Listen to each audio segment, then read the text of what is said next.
Hey everyone, welcome back. In the last video, we built the brain of our neural network, forward propagation, back propagation, and the full training loop, all from scratch in C++. Now in part 3, it's time to bring that network to life. We're going to generate our own training data, train the model to classify whether a point is inside the circle, and test it on real examples, all while tracking the performance and timing. By the end of this video, you'll see our neural network make predictions based on what is learned, completely coded from scratch, no libraries, no shortcuts. So buckle up, this is where it all comes together. Okay, let's bring this neural network to life and let's get started. The first thing we need is the main function. So here we say int main, and it returns 0. To ensure our program handles unexpected errors gracefully, we wrap our main function in a try-catch block. This way, if an exception occurs, we can catch it and display an error message instead of crashing the program. And here I'm gonna say try, curly brackets, and here catch, inside parentheses, const, exception, reference E. And inside the catch block, we print the error message. And here we say CERR and error colon E.what and int L. And then we return 1. Now let's create an instance of our neural network class. We'll define a network with 2 input neurons, one hidden layer with 8 neurons, another hidden layer with 4 neurons, and one output neuron. Okay, let's do it. Neural network, and I'm gonna call it NN, and we pass it 2, 8, 4, and 1. Next, we set up a random number generator, empty 1993 7, which is a Mersenne Twister engine, and I'm gonna call it gen, and we pass it random underscore device, curly brackets, and parentheses. This will help us shuffle our training data to improve learning. Now we define a uniform real distribution that generates random numbers between -2.0 and 2.0. Uniform underscore real underscore distribution, and we call it dist, and we pass it -2.0 and 2.0. This will be used for initializing our dataset with diverse values. A uniform distribution is a type of probability distribution where each value within a given range has an equal likelihood of occurring. In other words, the chance of any particular number being selected is the same across the range. And we define a constant called num_samples and set it to 1000. This represents the total number of training examples or data points we want to generate and use for training our neural network. Next, we create 2 2D vectors, inputs and targets, each with num_samples rows. Vector, vector, double,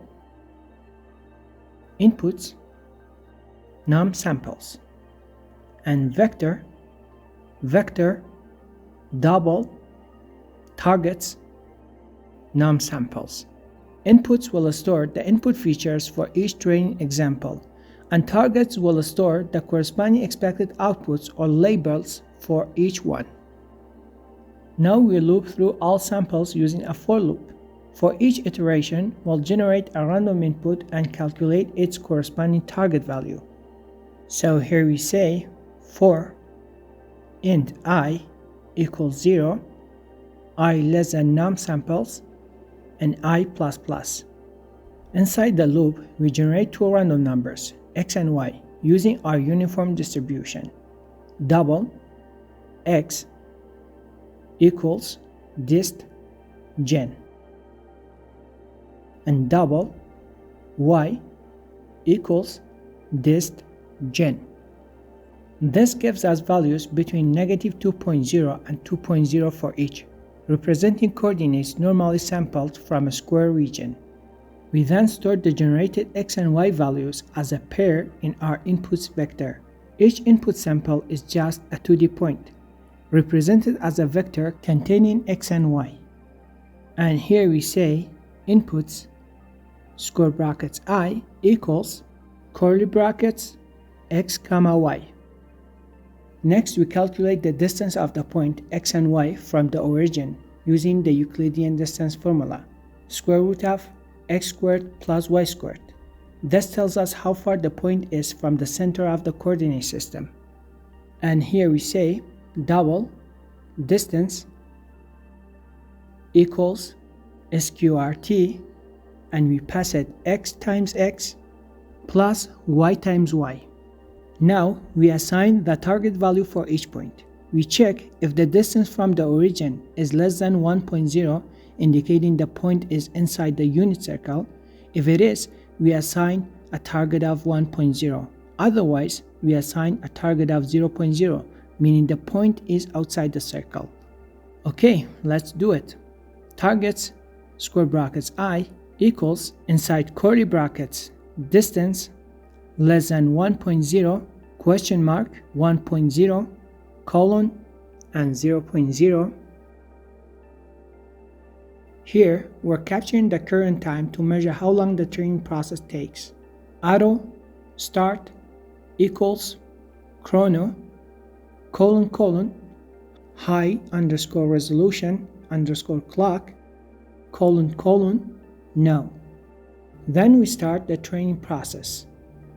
nn dot train, and we pass in inputs comma targets and 0.01 for learning rate, and we run it for 1000 epochs.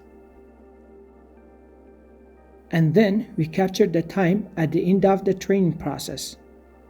Auto end equals chrono colon colon high underscore resolution underscore clock colon colon now.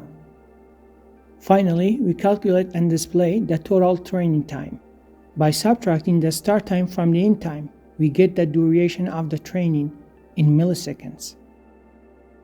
Now we create a set of test points to evaluate the trained model. These points represent different x and y coordinates that we want to check whether the network can correctly classify. And here we say vector, vector, double, test points. And here is the points 0.0 and 0.0, 1.0 and 1.0, 0.5 and 0.5, 2.0 and 0.0. And then I want to print out a message. Cout /n test results, and inside parentheses, if it was 1, it means inside, and 0, outside. And here we have another /n.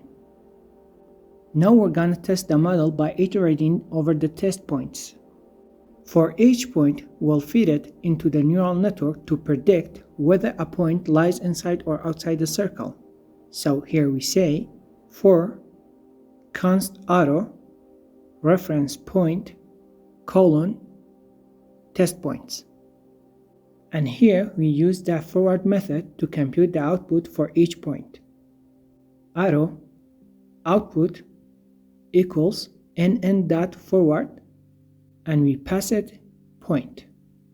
And here we manually compute the actual label for each test point. Double actual, and we use the square root function, and we pass it point square bracket 0 times point square bracket 0 plus point square brackets 1 and times point square brackets 1.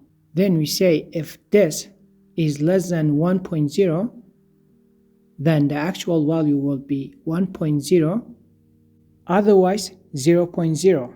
Now, for each test point, we print the predicted output from the model along with the actual value. We also compute and display the error, which is the absolute difference between the predicted and actual values.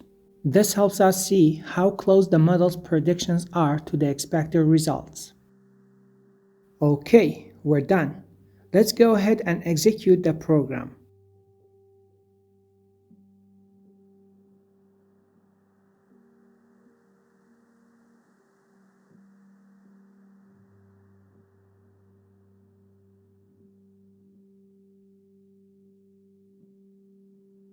As we can see from the output, during each epoch, the mean square error MSE is gradually decreasing, indicating that our model is learning and improving its predictions. For example, at epoch 0, the MSE is this, which is relatively high. By epoch 100, it has already dropped to this. As we continue through more epochs, the MSE keeps decreasing, reaching values like this by epoch 800. This shows that the model is progressively getting better at minimizing the error, which is a good sign that the training is working as expected. And here we can see the total training time in milliseconds. Now let's check the model's predictions on the test points. Here are the results. For the point 0 and 0, the model predicted this, which is very close to actual value of 1. And for the point 1 and 1, the model predicted this, which is almost 0. For the point 0.5 and 0.5, the model again predicted this, which is very close to 1. And for the point 2 and 0, the model predicted a very small value, which is almost 0. As we can see, the model is performing well on these test points, predicting values very close to the actual values with very small errors. If you found this video helpful, don't forget to like, comment, and subscribe for more content on neural networks, machine learning, and programming tutorials. If you have any questions or suggestions for future videos, feel free to leave them in the comments below. Thanks for watching and see you in the next video.